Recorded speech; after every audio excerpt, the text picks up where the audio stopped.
un mois avant les concours. C'était, je pense, lors de mon dernier concours blanc. J'avais plus énormément d'énergie, mais malgré ce manque d'énergie, j'ai remarqué que finalement, il y avait quand même un niveau en dessous duquel je pouvais plus descendre. Et c'est ce qui a finalement été assez réconfortant. Bonjour à tous, on a l'occasion aujourd'hui d'accueillir Neil, qui est étudiant actuellement à l'ESCP, qui va nous partager un petit peu son retour d'expérience sur ses années prépa. Vous allez voir, il a un parcours assez spécifique parce qu'il n'a pas fait son lycée en France, et donc il a dû réapprendre toutes les matières, et l'échange est très intéressant.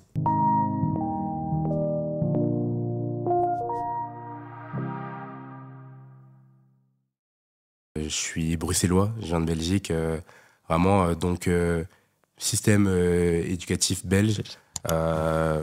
Aucun lien avec la prépa, rien qui me prédestinait pour ça.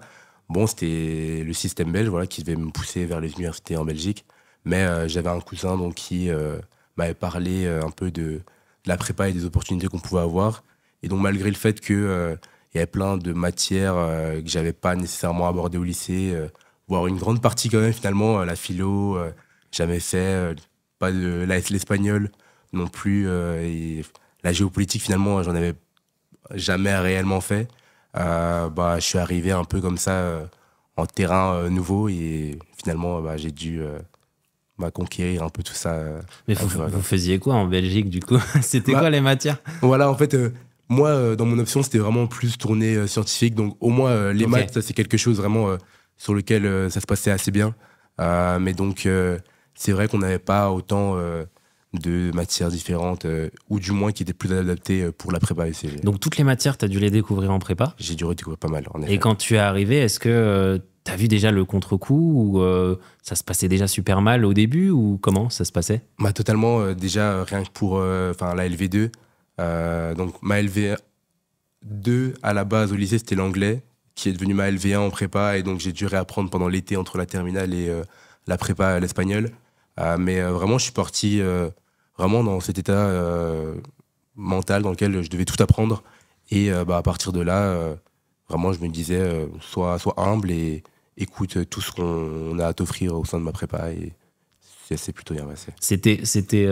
J'imagine que pour les maths, ça allait, mais dans quelle matière tu rencontrais le plus de difficultés au début et pour progresser? Alors, du début vraiment jusqu'à la fin, celle qui m'a posé le plus de difficultés, c'était vraiment la philo. Je pense que c'est vraiment une matière dans laquelle il faut avoir vraiment intégré la forme absolument. C'est quelque chose peut-être qu'on travaille un peu plus au lycée, peut-être un peu plus la dissertation de manière générale en France. Mais donc c'était vraiment ce qui m'a posé le plus de problèmes jusqu'à la fin. Par contre, dans d'autres matières comme l'espagnol ou la géopolitique, là, j'ai pu vraiment plus intégrer la méthode et progresser de manière assez exponentielle. Donc ça, c'était sympa. Donc en anglais, par exemple, tu étais arrivé avec des bases ou c'était compliqué? Voilà, en effet, j'avais des bases. Maintenant, moi, l'anglais, vu que je suis pas mal de basket, ce genre de choses, j'écoute ESPN, ce genre de choses, j'avais déjà un peu l'oreille plus sensible à la langue, donc ça m'a pas mal aidé pour m'adapter à l'exercice de la dissertation, quoi. C'est quoi l'axe pour toi et le facteur clé de succès dans cette matière et en langue en général, parce que tu as dû réapprendre l'espagnol? Totalement. Franchement, pour moi, c'est vraiment ce fait de se familiariser avec la langue. Moi, quelque chose que j'aimais réellement faire, et je pense qu'il a été décisif jusqu'au concours, c'est le fait de rester au contact de cette langue, que ce soit par oral ou bien même le matin sortir un article d'anglais. Je pense que c'est quelque chose qui, inconsciemment, ça nous permet de progresser, et c'est quelque chose qui est assez plaisant à faire en plus de ça. Donc vraiment, garder ce contact quotidien avec la langue, ça c'est quelque chose de crucial, je pense, selon moi. J'imagine que ça repose sur une organisation qui est assez spécifique, parce que si tu dois intégrer l'anglais en te réveillant le matin avant de partir en prépa, etc. C'était quoi un peu ta routine, et est-ce que tu l'as fait évoluer, cette routine de travail, pour être, j'imagine, de plus en plus performant? Elle ressemblait à quoi? Totalement. Au début, moi, c'était vraiment, je gardais un peu mes petites passions, hein, comme j'ai dit, c'était le basket. Donc, regarder les vidéos, ça, je considérais même pas ça comme un travail. Mais par la suite, c'est vrai que ça a dû évoluer. Plutôt que de regarder mes vidéos habituelles de basket, ça passait plutôt vers les petites vidéos sous format de 5 minutes de The Economist. Ça, c'est quelque chose, t'écoutes ça le matin au réveil. Franchement, t'arrives en cours limite avec l'esprit déjà un peu en anglais. Donc ça, c'est des choses qui sont vraiment cruciales. Après, maintenant, il faut appliquer des méthodes En plus de ça, lire des copies, enfin se corriger constamment au fur et à mesure des concours blancs. Mais ça passe vraiment par, je pense, avoir un contact constant avec la langue au quotidien. Ça, c'est quelque chose qui peut jamais être une stratégie perdante. Super. Et de manière générale, ça se passait comment? Est-ce que tu avais une semaine type où, je sais pas, tu rentrais des cours, tu commençais par la géopo ou les maths ou... Comment est-ce que tu t'organisais au quotidien? Totalement. Alors moi, mon but, c'était vraiment de travailler toutes les matières. J'avais vraiment un plan assez séquentiel qui me permettait en général de faire un peu tout tous les jours. C'était, je pense, vraiment quelque chose comme 2 heures de maths par jour. Ensuite, on passe au fichage du cours de géopo de la journée. Fichage, apprentissage, bon, ça dépend. Tout le monde n'est pas fan du fichage. Mais en soirée, finir par une petite demi-heure de langue de chaque. Et ensuite, dans le lit, relire le cours de philo de la journée. Ça, c'était ma journée type, vraiment, histoire de rien perdre, quoi. Super. Donc ça donnait quoi en temps de travail? Tu passais combien de temps? 4 heures, quoi? Ouais, voilà, vraiment 4, 5 heures. Vraiment, ça dépendait des jours. Après, maintenant, quand on se sent moins bien, je pense qu'il ne faut pas forcer. Mais en général, c'était la charge que ça demandait, quoi. Nous, on a beaucoup d'étudiants en mission prépa qui parfois nous rejoignent alors que ça fait 3 ans, même 4 ans de prépa. On a des bicarrés chaque année. Ouais. Et qui doivent repartir dans un nouveau cycle de prépa. Ouais. Comment faire pour repartir sur une année de prépa après un échec, ce qu'on peut appeler un échec? Ouais. Est-ce que c'était difficile pour toi? T'avais cette peur ou pas de faire moins bien, qui revient souvent aussi? Bah alors, c'est très marrant parce que pour moi, alors oui, c'était un échec en soi, mais je me disais que bon, si ça doit prendre un peu plus de temps pour atteindre mon objectif, c'est pas du tout un problème. Quelque chose qui a été très réconfortant, c'est quand je sais que j'avais mon père qui m'accompagnait pas mal lors de mon parcours en prépa.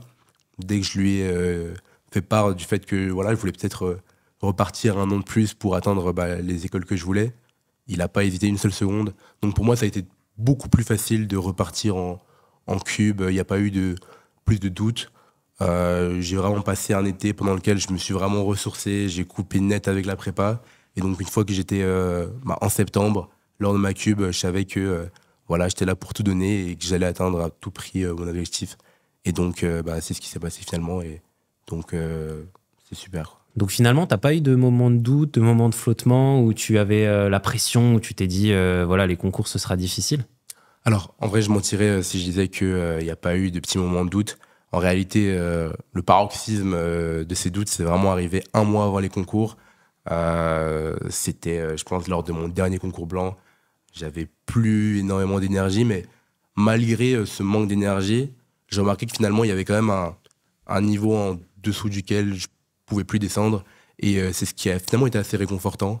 C'est de voir que malgré tout, on a déjà atteint un certain niveau en dessous duquel, en théorie, on ne devrait plus redescendre. Donc, même si au plus on avançait et qu'on pensait que tout le travail qu'on a fourni servirait à rien, non. En fait, on se remarque que c'est bien, il y a des résultats qui sont tangibles et il faut aller la tête froide et tout va bien se passer. Ouais. Le jour des concours, finalement, comment est-ce que ça s'est passé pour toi? Est-ce que les concours, ça a été?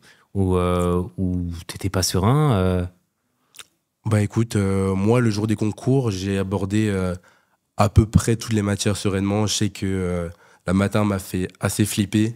Comme on pourra en attester la plupart des maths approfondies, on a eu quelque chose d'assez... 2024, c'est ça? 2024, ouais. Quelque chose d'assez horrible, que ce soit pour des cubes ou des carrés. Mais globalement, ça s'est bien passé. Le jour des résultats, ça a concordé plutôt avec ce à quoi je m'attendais. Donc, pas de grande surprise, quoi. Ça a donné quoi, du coup, en termes de notes? En termes de notes, je sais que dans les maths EDEC Lyon, c'était double 17. Maths 2, j'ai eu 16. Et maths 1, j'avais moins bien performé, j'ai eu 12. Mais bon, finalement, ça n'a pas plus affecté le résultat. Langue, anglais, comme en carré, 17. Espagnol, je pense 12. Et qu'est-ce qu'il y avait comme autre matière? Philo et synthèse. C'était juste limiter la casse. À l'ESCP, moi, j'ai eu 12 en philo. À l'ESSEC, le 9. Ce qui m'a finalement coûté à l'ESSEC. Et synthèse, 10. Donc finalement, ça a juste suffi pour avoir la barre, quoi. Et par rapport à la carré, c'était dans quelle matière où tu as le plus progressé? Clairement les maths. Franchement, clairement les maths et la géopo. En réalité, j'ai même régressé un peu en LV2. Mais bon, c'est pas ce qui détermine le concours. Mais de manière générale, c'est avoir des matières sur lesquelles on a des bases solides et le reste, essayer de pas avoir quelque chose de trop pénalisant et ça passera comme il faut. Il y a une petite histoire avec la philo mission prépa, non? Ouais. Je me suis dit en cube, allez, pourquoi pas essayer une nouvelle méthode avec mission prépa. J'ai eu un bel accompagnement toute l'année avec Piccino. Vraiment, au niveau méthode, c'était clean. Bon, maintenant, la philo, voilà, on connaît un peu comment ça fonctionne. Et je sais que ça n'a jamais été ma matière forte. Mais le but, c'était vraiment d'avoir un bagage qui me permettrait de ne pas descendre non plus dans des notes trop pénalisantes. Et finalement, le 12, c'est ce qui m'a permis de rester encore dans la course. Et c'est tout ce que je recherchais. Donc, Par rapport à la carré, c'était une progression quand même, j'imagine. c'était quand même une progression. Là où j'avais eu quasi un double 7 de souvenirs. Donc, c'est moins discriminant, quoi. Mais ouais, belle réussite là-dessus. Super. Passé cette période des écrits, j'imagine que admissible SCP, content? Ah ouais, c'était la libération vraiment, mais l'admissibilité, encore faut-il la convertir, quoi. Donc, j'étais pas au bout de mes peines, mais je me disais, waouh, c'est un cap qui est déjà franchi. Maintenant, faut absolument aller chercher l'admission, quoi. Donc tu appréhendais les oraux en me disant ça va être compliqué. Le SCP, il y a des matières spécifiques, notamment en géopo, ou c'est les maths pour vous? Voilà, moi c'était les maths. C'était les maths. Exactement. C'est ça. Donc il y a une matière spécifique, mais bon, après l'entretien, c'est quand même un entretien classique. Donc est-ce que tu appréhendais, tu stressais? Ah oui, totalement. En plus, vraiment, je sais que moi je passais le dernier jour des admissibilités, donc j'avais vraiment le temps d'appréhender. Mais voilà, je me suis dit, bon, d'un autre côté, ça me laisse plus de temps pour me préparer. Même les maths, en réalité, j'avais plus trop travaillé ça du moment à la fin des concours jusqu'au jour des admissibilités. Donc vraiment, il y a eu un réel accompagnement de la part de mes professeurs et ça m'a aidé à très bien performer d'ailleurs le jour de mes oraux. Donc super sur ce point-là. Donc il n'y a pas eu de surprise pour les oraux entre ce que tu as préparé et même en général ce qui a été fait aux écrits et à l'oral, où il y a quand même des choses spécifiques sur lesquelles les étudiants devraient travailler, si tu avais un conseil? De tirer des leçons de toutes l'école, les préparations orales qu'on a fait pendant l'année.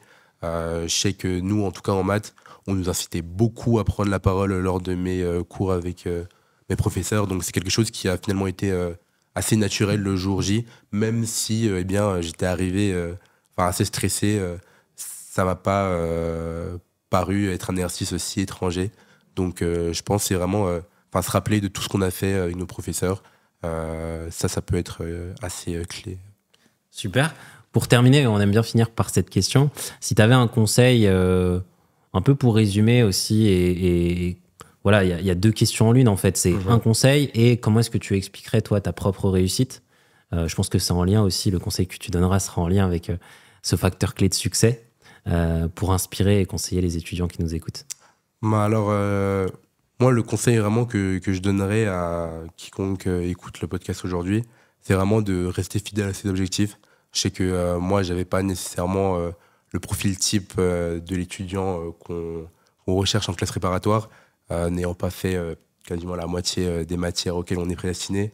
Je pense qu'avec du travail et une certaine concentration, une fixation sur ses objectifs, tout est atteignable. Il faut juste vraiment rester humble dans la démarche, être prêt à apprendre et tout prendre. Vraiment, ça c'est le plus gros point.